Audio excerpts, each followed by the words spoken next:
پھر سے مجبوری میں کرسی پر بیٹھ کر نماز پڑھ سکتے ہیں؟ عزیز بھائیو، جو بندہ کھڑا ہو سکتا ہے نا، کھڑا ہو سکتا ہے، خواہ وہ کچھ نہ کچھ تکلیف اٹھا کر کھڑا ہو سکتا ہے، اس پر کھڑے ہو کر نماز پڑھنا فرض ہے۔ بیٹھ کر پڑھنے کی اسے اجازت بالکل نہیں ہے، نہ کرسی پر نہ نیچے، بالکل بیٹھ کر پڑھنے کی اجازت نہیں۔ جو کیا ہو سکتا ہے؟ کھڑا ہو سکتا ہے۔ کھڑا ہو کر پڑھنا فرض ہے، یہ نماز کا رکن ہے قیام۔ جو قیام کی استطاعت رکھتا ہے نہیں کرتا، اس کی نماز ہی نہیں ہوتی۔ یاد رکھیں، اس کی نماز کوئی نہیں ہوتی، اس نے ایک رکن چھوڑ دیا نماز کا۔ کھڑا ہو سکتا ہے، اس نے کھڑا ہونا ہے۔ امام الانبیاء جب جسم بھاری ہو گیا تھا نا، تو آپ صلی اللہ علیہ وسلم نے ستون بنا لیا تھا، اپنی نماز کھڑنے کی جگہ پر ستون کا سہارا لے کر کھڑے ہو جاتے تھے۔ ستون کا سہارا لے کر کھڑے ہو جائیں، لاٹھی لے کر کھڑے ہو جائیں، کوئی تھوڑا سا جھک کر کھڑے ہو سکتے ہیں، جھک کر کھڑے ہو جائیں۔ ہاں، اگر کھڑے ہونے کی بالکل طاقت نہیں ہے، استطاعت ہی نہیں ہے کھڑے ہونے کی، تو پھر بیٹھنا ہے۔ بیٹھنا کہاں پر ہے؟ زمین پر، سب سے پہلے زمین پر بیٹھنا ہے۔ تورک کی حالت میں بیٹھ جائیں، افتراش کی حالت میں بیٹھ جائیں، یا چوکڑی مار کر بیٹھ جائیں۔ یہ تینوں مسنون طریقے ہیں، یا جس طرح آپ کے لیے سہولت ہے بیٹھ جائیں زمین پر۔ اگر گھٹنوں کو بینڈ کرنے سے ڈاکٹر نے روکا ہے، کہا گھٹنے بینڈ نہیں ہونے دینے، ان کو 90 کے زاویے پہ رکھنا ہے، اگر ایسا مسئلہ ہے تو بندہ پھر نیچے نہیں بیٹھ سکتا، نہ اٹھ سکتا نہ بیٹھ سکتا ایسا بندہ۔ ایسے بندے کے لیے پھر کیا ہے؟ کرسی ہے۔ پھر وہ کرسی پر بیٹھے گا۔ پھر وہ کہاں بیٹھے گا؟ کرسی پر۔ اس بندے کو بیٹھنا ہے جو نیچے بیٹھنے سے عاجز ہے، اور جو کرسی پر بھی نہیں بیٹھ سکتا، نیچے بھی نہیں بیٹھ سکتا، پھر اس کے لیے حکم کیا ہے؟ لیٹ کر نماز پڑھنے کا، نماز چھوڑنے کی اجازت نہیں ہے۔ اگر کسی شخص کو چھوٹے پیشاب کے قطروں کا مسئلہ ہے اور وہ وضو کے دوران یا نماز شروع کرنے سے پہلے اگر شک ہو قطرہ نکل گیا ہے، تو کیا شک کی بنیاد پر نماز ادا کر سکتا ہے؟ بھئی، جس کو مسلسل قطرے آتے ہیں یا مسلسل اس کی ہوا خارج ہونے کا اس کو مسئلہ ہے، وہ نماز کا ٹائم بھی اپنے اوپر کنٹرول نہیں کر سکتا، ایسا بندہ ہر نماز سے پہلے وضو کرے گا اور وضو کر کے نماز شروع کر دے گا۔ اس کے قطرے گرتے رہیں، گیس خارج ہوتی رہے، اس کی نماز ہو جائے گی، اس کو توڑنے کی ضرورت نہیں ہے، نہ پریشان ہونے کی ضرورت ہے۔ لا یکلف اللہ نفسا الا وسعها، اللہ نے کہا فاتقوا اللہ ما استطعتم۔ اور اگر کبھی کبھار ایسا ہوتا ہے، مستقل بیماری نہیں ہے، کبھی اس کا نکل گیا قطرہ، تو پھر وہ نماز توڑ دے گا، استنجا بھی کرے گا، جہاں کپڑے کو پیشاب لگا ہے وہ کپڑا بھی دھوئے گا، نیا وضو کر کے آ کے دوبارہ نئے سرے سے نماز شروع کرے گا، اگر یہ کبھی کبھار ہوتا ہے تو۔ اگر مستقل ہے تو وہ ہر نماز کے ٹائم وضو کرے گا نیا، اور قطروں کے باوجود، گیس کے باوجود نماز جاری رکھے گا، ہو جائے گی نماز اس کی۔ اگر کوئی شخص کسی کو 20 لاکھ کا سولر لگا کر دے اور ہر ماہ اس سے فکس کرایہ حاصل کرے، اور جب تک وہ بندہ چاہے کرایہ ادا کرے، تو آخر میں اس سے وہ 20 لاکھ بھی لے گا، تو یہ حرام یا سود میں شامل تو نہیں ہوگا؟ بھئی، سود ہی ہے، خالص ہی سود ہے، بغیر کسی شک شبے کے۔ یہ جو اس نے سولر لگا کے دیا نا، یہ قرضہ دیا اسے۔ یہ کیا دیا ہے؟ قرضہ دیا ہے، یہ کاروبار نہیں ہے، یہ اس کو قرضہ دیا ہے، اور کسی کو قرضہ دے کر اس سے پیسے لینا کیا ہوتا ہے؟ سود ہوتا ہے۔ یہ تو بغیر کسی شک شبے کے سود ہے۔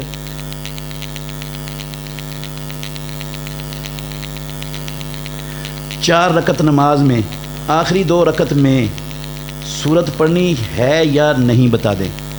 عزیز بھائیو، آخری 2 رکعتوں میں رسول اللہ صلی اللہ علیہ وسلم اکثر پڑھا کرتے تھے، فاتحہ کے بعد کوئی سورت پڑھا کرتے تھے، اور کبھی کبھار پچھلی رکعتوں میں صرف سورہ فاتحہ پر اکتفا کر لیتے تھے، اکثر پڑھتے تھے۔ پڑھیں گے تو زیادہ افضل ہے، اگر اکیلی سورہ فاتحہ پچھلی رکعتوں میں پڑھ لیں گے تو نماز آپ کی مسنون ہے، درست ہے، ٹھیک ہے۔ اکثر پڑھتے تھے رسول اللہ صلی اللہ علیہ وسلم۔ سنن ابو داود میں حدیث ہے، صحابی کہتے ہیں ہم نے رسول اللہ صلی اللہ علیہ وسلم کی ظہر کی نماز کی رکعتوں کا اندازہ لگایا۔ آپ ظہر کی نماز کی پہلی 2 رکعتوں میں ہر رکعت کے اندر 30 آیتوں کے بقدر قرات کیا کرتے تھے، اور پچھلی 2 رکعتوں میں ہر رکعت کے اندر 15 آیتوں کے بقدر قرات کیا کرتے تھے۔ 15 آیتوں کے بقدر کا کیا مطلب ہے؟ اکیلی فاتحہ پڑھتے تھے؟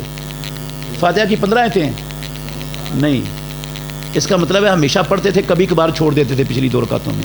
اور اسی طرح عصر کی نماز کا ہم نے اندازہ لگایا، پہلی 2 رکعتوں میں رسول اللہ صلی اللہ علیہ وسلم عصر کی ظہر کی پچھلی 2 رکعتوں کے بقدر 15 آیتوں کے بقدر قرات کیا کرتے تھے، اور عصر کی پچھلی 2 رکعتوں میں 7 آیتوں کے بقدر، یہ فاتحہ کے علاوہ 7 ہے، 7 آیتوں کے بقدر قرات کیا کرتے تھے، 15 سے نصف۔ کبھی کبھار صرف سورہ فاتحہ پر اکتفا کر لیتے تھے۔ جب امام جہری قرات کر رہا ہو نا پھر فاتحہ کے علاوہ کچھ پڑھنے کی اجازت نہیں ہے، اور جب سری قرات کر رہا ہو تو جو کچھ مرضی پڑھیں، سارا کچھ پڑھیں آپ 4 رکعت نماز میں۔ اچھا یہ سورہ فاتحہ نماز میں پڑھنی چاہیے یا نہیں، اس کے متعلق حدیث کیا کہتی ہے؟ صحیح بخاری میں حدیث ہے، رسول اللہ صلی اللہ علیہ وسلم نے فرمایا لا صلاۃ لمن لم یقرأ بفاتحۃ الکتاب، جس نے سورہ فاتحہ نہ پڑھی اس کی نماز ہی نہیں ہے۔ وہ ٹکرے ہیں، بیٹھ کے ہیں، وقت کا ضیاع ہے، وہ نماز نہیں ہے جس میں فاتحہ نہیں ہے۔ فاتحہ نماز کی ہر رکعت کا رکن ہے، نہ امام کی ہوتی ہے، نہ مقتدی کی ہوتی ہے، نہ نفل ہوتی ہے، نہ فرض ہوتی ہے، نہ سری ہوتی ہے، نہ جہری ہوتی ہے، نہ عید کی نماز ہوتی ہے، نہ جنازے کی ہوتی ہے۔ جس کو نماز کہتے ہیں وہ فاتحہ کے بغیر اس کا وجود نہیں ہے اسلام میں۔ کیا کرسی پر بیٹھ کر نماز، یہ تو بتا دی ہے، سبحانک اللہم ربنا، کیا تصویر بنانا درست ہے؟ بھئی مجبوری کی حد تک اللہ معاف کرے گا، ویسے کبیرہ گناہ ہے، مجبوری کے علاوہ تصویر بنانا کبیرہ گناہ ہے۔ امام الانبیاء نے فرمایا، صحیح بخاری کی حدیث ہے، اشد الناس عذابا یوم القیامت المصورون، قیامت والے دن سب سے سخت ترین عذاب تصویریں بنانے والوں کو ہوگا، سب سے سخت۔ اور صحیح بخاری میں لفظ ہیں لعن رسول اللہ صلی اللہ علیہ وسلم المصورہ، امام الانبیاء نے تصویر بنانے والوں پر لعنت بھیجی، وہ لعنتی ہیں۔ جس پر رسول اللہ صلی اللہ علیہ وسلم لعنت کرے وہ کام حلال ہو سکتا ہے، اجازت ہو سکتی ہے اس کی۔ یہ صرف ضرورت کی حد تک، مجبوری کی حد تک پکڑ نہیں ہوگی آپ کی، ہے حرام ہی، کبیرہ گناہ ہے۔ مجبوری آپ کا شناختی کارڈ ہے، پاسپورٹ ہے، آپ نے اسکول کا کوئی امتحان دینا ہے، یونیورسٹی میں، اسکول میں، کالج میں داخلہ لینا ہے، یہ ساری اس میں تصویریں ہوتی ہیں، یہ کیا ہے؟ مجبوری ہے۔ اسی طرح علماء سوشل میڈیا پر خالص سچے سچے دین کی کیا کرتے ہیں؟ تبلیغ کرتے ہیں۔ آج کل سوشل میڈیا پر ساری جو اکثر 90% دین کے نام پر چیزیں چل رہی ہیں نا، وہ شرک ہے، بدعات ہے، خرافات ہیں، فرقہ واریت کا لچر ہے، گند ہے، غلاظت ہے۔ اور جو سچ کتاب و سنت کی سچی سچی خالص تبلیغ کرنے والے ہیں، وہ آپ کو گھنٹہ تلاش کرنے میں شاید ایک آدھ کہیں سے مل جائے۔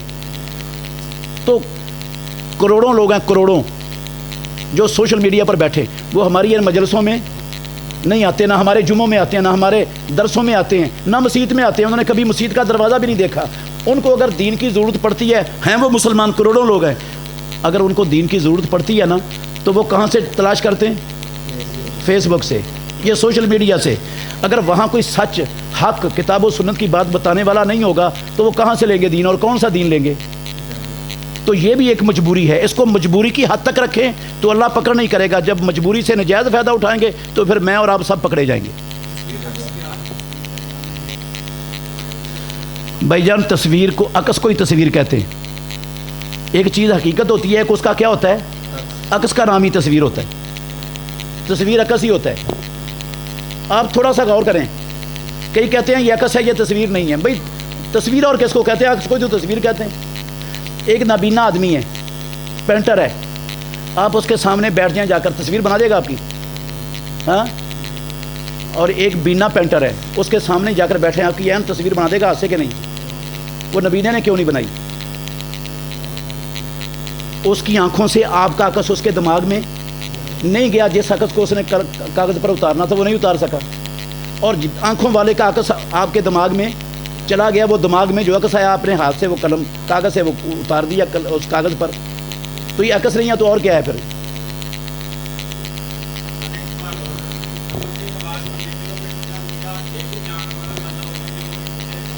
جی، ڈیلی سفر کرنے والا بندہ وہ روزانہ قصر بھی کر سکتا ہے، ظہر عصر کی نماز جمع بھی کر سکتا ہے، لیکن شرط یہ ہے کہ سفر کم از کم 3 فرسخ ہو۔ کم از کم کتنا ہو؟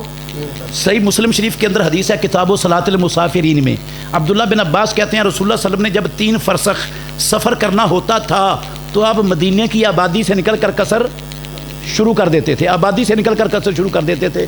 تو جب آپ نے 3 فرسخ سفر کرنا ہے، اپنے شہر کی حدود سے نکلیں، بے شک مکانات آپ کو آپ کے شہر کے نظر آ رہے ہیں، 1 کلومیٹر سفر ہوا ہے، آپ کی قصر شروع ہے۔ مسجد میں نہیں، شہر سے نکل کر، شہر سے نکل کر قصر ہوتی ہے، مسجد میں نہیں ہوتی۔ 1 فرسخ ہوتا ہے 3 میل کا، 1 فرسخ کتنے میل کا ہوتا ہے؟ 3 فرسخ کتنے ہو گئے؟ 9 میل اگر پاکستانی ہوں تو بنتے ہیں تقریباً 14 کلومیٹر، اور اگر 9 میل عربوں والے ہوں، عربوں کا میل بڑا تھا برِ صغیر کے میل سے، 9 میل ہوں عربوں والے تو وہ بنتے ہیں تقریباً 22 کلومیٹر. آج کل 3 فرسخ کم از کم 22 کلومیٹر ہیں. اگر آپ نے 22 کلومیٹر یا اس سے زیادہ سفر اپنے شہر کی حدود سے باہر کرنا ہے تو آپ قصر کر سکتے ہیں شہر سے نکل کر. اور اگر 22 کلومیٹر سے کم ہے تو شہر سے نکل کر بھی قصر کرنے کی رخصت نہیں ہے. اور اگر شہر کے اندر ہی گھومنا ہے 100 کلومیٹر بھی گھوم لے تو قصر نہیں ہے. وہ شہر سے باہر نکل قصر ہے. کم از کم 22 کلومیٹر سفر ہے. پاکستان میں اسلامی نظام حکومت کا نفاذ کس طرح کیا جا سکتا ہے؟ مکمل طریقہ واضح فرما دیں. ایک گھنٹہ چاہیے اور تیار ہو دینے کے لیے.